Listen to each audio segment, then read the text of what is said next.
There are some stories in Formula One that are written in trophies and titles, and then there are the ones etched in something far deeper: legacy.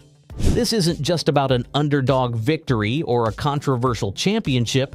It's about one F1 team that dared to defy the status quo, shook the very foundations of the sport, and left a mark so profound it's still felt in pit lanes and paddocks today. What they did wasn't just unforgettable. It redefined what's possible when a team believes in vision over validation, innovation over imitation, and passion over politics. In a sport dominated by big money, big egos, and even bigger manufacturers, this team dared to punch above its weight. At a time when just making it to the grid was a monumental task, they weren't content with mere participation. They had fire in their bellies and a belief that even the smallest teams could be giants if they had the courage to dream big. And more importantly, the skill to back it up. Formula One has always been the pinnacle of motorsport engineering. It's where ideas that seem outrageous elsewhere come to life. But even in this world of bleeding-edge tech, there are boundaries. Some unspoken, some enforced. This team didn't just push those boundaries, they obliterated them. They weren't afraid to innovate in ways that others deemed too risky, too expensive, or just plain ridiculous. And yet, time after time, those innovations went from punchline to paradigm shift. Ever wondered what it takes to survive in F1 when the odds are stacked against you? When every other team has deeper pockets, faster cars, and more experience? This team faced that reality every single race weekend. But instead of folding, they became masters of resourcefulness. They turned efficiency into an art form. Every component, every line of code, every drop of fuel was scrutinized and optimized to extract maximum performance from minimal resources. That kind of precision thinking didn't just keep them afloat, it made them dangerous. And here's where it gets even crazier. When they started actually winning, it didn't feel like a fluke. It felt earned. It felt inevitable. The culmination of years of sweat, tears, and sleepless nights. Race after race, they chipped away at the notion that only the traditional powerhouses could dominate. They weren't just shaking things up, they were building something that every racing fan, engineer, and aspiring driver could get behind: hope. Every podium they stood on told a story of perseverance, of strategy, of raw grit under pressure. They weren't relying on luck or waiting for others to slip up. They were beating them outright. Each victory lap was a middle finger to the doubters and a love letter to the believers. The paddock began to take notice, not just with respect, but with fear. Their rivals started copying their setups, analyzing their telemetry, trying to decode their magic. But this team wasn't running on secrets, they were running on synergy. Behind closed doors, their factory buzzed like a beehive. Data crunching, simulations running non-stop. They weren't playing catch-up anymore, they were setting the pace. Fans started showing up in droves wearing their colors, chanting their names, believing in their vision. And the drivers, they were no longer dark horses, they were championship contenders. The media started framing them not as anomalies, but as blueprints for modern success. And for the first time, the sport felt like it had a new kingpin, but one that had built its throne from the ground up. At the heart of this team's success was a culture that went far beyond mechanics and machinery. It was about belief, deep, unshakable belief in one another. From the pit crew to the aerodynamicists, from the strategy room to the person brewing coffee at HQ, everyone pulled in the same direction. This wasn't a team held together by contracts. It was a movement driven by shared purpose. And that unity, it became their secret weapon. Ask any F1 insider and they'll tell you, talent alone isn't enough. Plenty of fast drivers and brilliant engineers have faded into obscurity. What sets champions apart is chemistry, that intangible spark between driver and car, team and strategy, ambition and execution. This team had that spark in spades. You could see it in the way they celebrated a double-stack pit stop like it was a podium. You could feel it in the way their drivers trusted the car to do things it probably shouldn't have been able to do. They weren't just executing strategies, they were breathing life into them. Engineers didn't just adjust the setup, they read the driver's body language like a book. Every late-breaking overtake, every last lap gamble, it all felt choreographed, but with the heart of jazz. The way the crew flowed during pit stops, it was like synchronized chaos. They didn't need to yell commands, they just knew. When things went sideways, no one pointed fingers, they dug deeper. Drivers would jump on the radio mid-race, not to panic, but to co-create the next move. Even their setbacks felt like setups for something bigger. You'd hear whispers in the paddock. They're not just fast, they're dangerous. Their momentum wasn't just speed, it was belief. The kind of belief that rewrites championship arcs and makes rivals rethink everything they thought they knew. What's even more impressive is how they handled failure. Because yes, there were plenty of setbacks, heartbreaking retirements, late race mechanical issues, political drama within the sport that threatened to derail everything they'd built. But every single time, they bounced back stronger. They turned every misstep into a lesson, every defeat into data, and every doubt into fuel for the next fight. It's often said that pressure reveals character, and if that's true, then this team had character in abundance. When others cracked under the weight of expectation, they rose.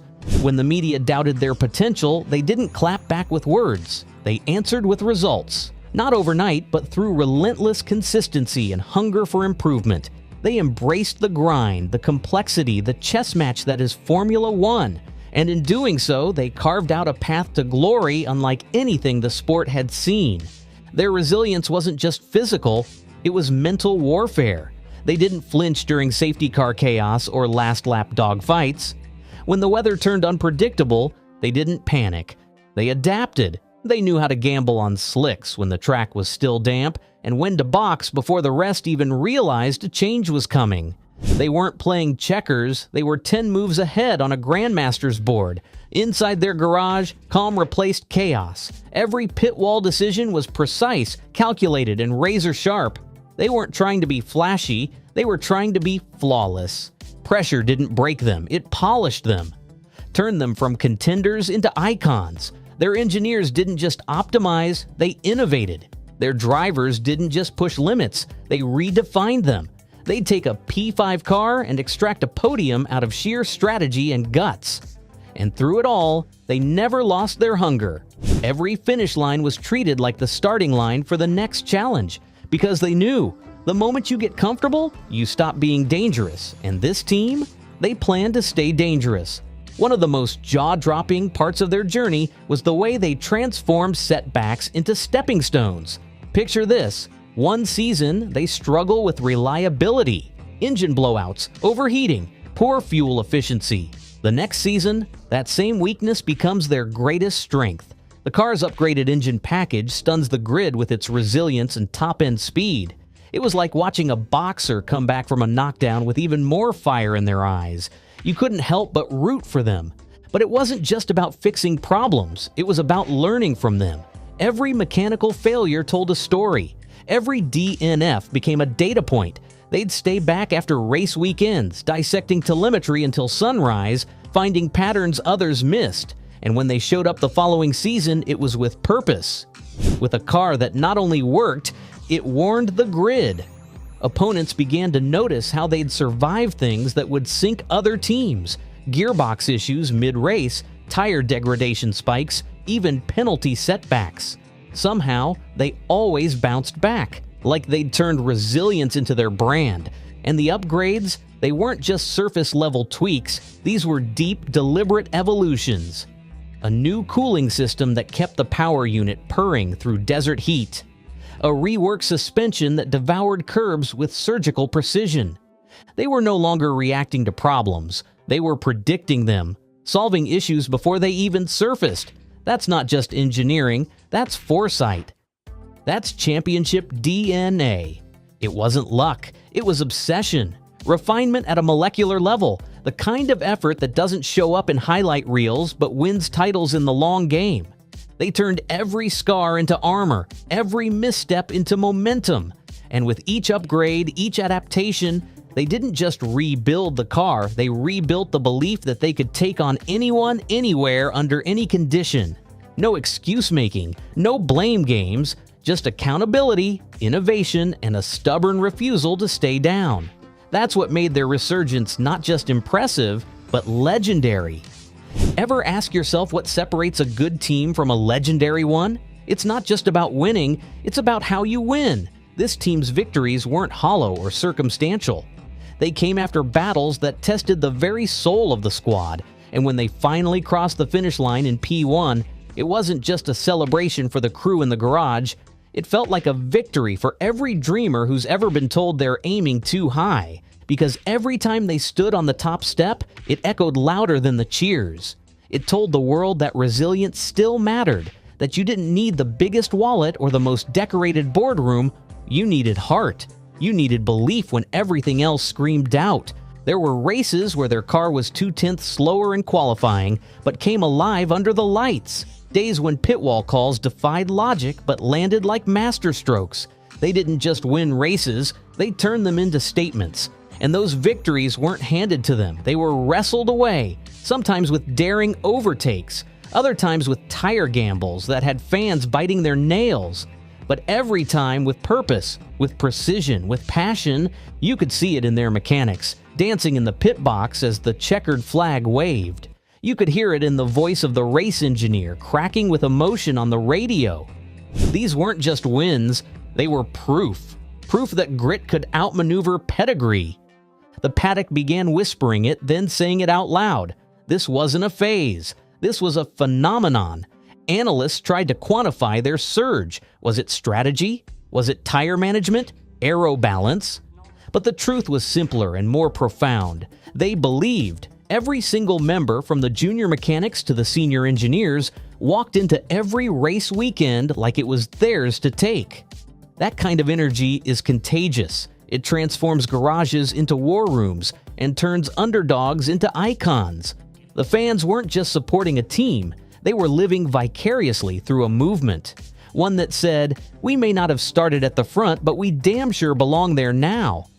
And when that anthem played and the champagne flew, it wasn't just about motorsport anymore. It was about the human spirit, about what happens when defiance meets destiny. But the story doesn't stop at wins and losses. This team also changed the way Formula One operates. Their approach to data, tire strategy, and pit stop choreography became templates that other teams eventually adopted. Their innovations were so ahead of their time, even the titans of the sport had to take notice and evolve.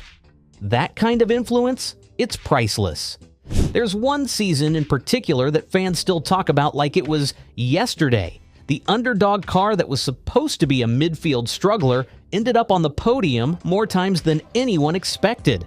How? Through clever design, strategic genius, and a driver lineup that had chemistry like few others. One particular race stands out, where the team executed a bold undercut strategy that left a front-running giant absolutely stunned. That wasn't just a race win, it was a statement. It was the kind of season that felt like lightning in a bottle. From the first few races, there was this electricity in the air. Every time that car hit the track, you could sense something was brewing. The usual suspects, Red Bull, Mercedes, Ferrari, were still there, still strong. But there was this quiet storm rolling through the grid, and it wore colors no one expected to see up front. The paddock didn't see it coming. Journalists kept calling it a fluke. Surely they'll drop off. But the drop-off never came. In fact, they got stronger. Upgrades came in fast, every piece clicking into place like a puzzle. The design wasn't just clever, it was bold. It took risks others wouldn't dare attempt, and it paid off. The drivers? Completely in sync. One was an ice-cold tactician, the other a fearless charger. Together, they danced with strategy like seasoned generals. It didn't matter if it was rain or shine, sprint or full distance. They adapted, adjusted, and delivered. And that race where they pulled off the undercut, it wasn't just a win on the track, it was a psychological win over the paddock. Cameras caught the faces in rival pit walls. Shock, disbelief, respect. One team principal reportedly muttered, "How did they pull that off?" But it wasn't luck. It was weeks of simulation work, tire degradation analysis, and perfect timing. The pit stop was poetry. Sub 2 seconds, no fumble, no hesitation. When their car exited ahead, you could hear fans erupting across grandstands like a goal had just been scored. From that moment on, the narrative shifted. This wasn't a fluke team, this was a contender, a disruptor, a squad that had rewritten what was possible when brain met bravery. Even in races where they didn't win, they were a threat, constantly in the mirrors, ready to pounce. And with each point they scored, the fairy tale hardened into reality. That season went down in history, not just because of the podiums or the points, but because it changed perceptions. It reminded everyone why they fell in love with the sport in the first place. The thrill of the unexpected, the rise of the overlooked, and for every kid watching from their bedroom floor building racetracks out of shoeboxes, that season whispered, "This could be you someday." And the fans? They loved every second of it because this team represented something real. They weren't driven by corporate sheen or bloated branding exercises. They were raw, they were passionate, and they were incredibly easy to root for. Social media lit up with every race weekend, fans designing liveries, sim racers copying their car setups, kids naming their go-karts after the drivers. It was a movement. Online forums buzzed with theories about their strategy calls, their tire choices, their next upgrade. YouTube channels sprouted overnight just to dissect their telemetry. TikTok edits of their overtakes went viral with dramatic music and goosebump-worthy captions like, "The revolution is here." And it wasn't just digital noise, there were banners at races. Massive ones, homemade signs, face paint, chants that drowned out even the most dominant team's fan bases. People traveled across countries just to see them live. One fan even got their logo tattooed because, in their words, "This team made me believe again." It was a level of fandom that felt grassroots and global at the same time. Not manufactured hype, but organic obsession. What made it even better was how the team responded to it. They weren't detached or robotic in interviews, they were human. Drivers would respond to memes, engineers would hop on live streams. The principal once surprised a group of fans tailgating outside the paddock just to hand out signed merch. This wasn't a wall of fame, it was a bridge. Fans didn't feel like spectators. They felt like participants. And during the races, that connection showed. Every overtake they pulled off, every position they defended, it wasn't just about the championship points anymore. It was about making the fans proud. People who had never watched a full F1 season before suddenly knew every qualifying time, every pit window. Some even started following engineering breakdowns, learning about downforce, tire compounds, and ERS, just to understand how their favorite team kept pulling off the impossible. They inspired people to care, not just about results, but about the journey. It wasn't just F1 anymore, it was a phenomenon. They proved that being the fan favorite didn't mean being the loudest or the richest, it meant being authentic. And when the camera panned to their garage mid-race and the crowd erupted louder than it did for a race leader, you knew this team had transcended the sport. They had become a symbol of everything motorsport could be when driven by passion, purpose, and people. That kind of connection, you don't buy it, you earn it. And they earned every cheer, every chant, every tear-streamed face in the grandstands. If that story just made your adrenaline spike, go ahead and smash that subscribe button and ring the notification bell, because the next epic chapter in F1 history might be just one click away. And if there's an iconic team or jaw-dropping moment you want featured next, drop it in the comments. Let's keep the passion for racing alive, one lap at a time.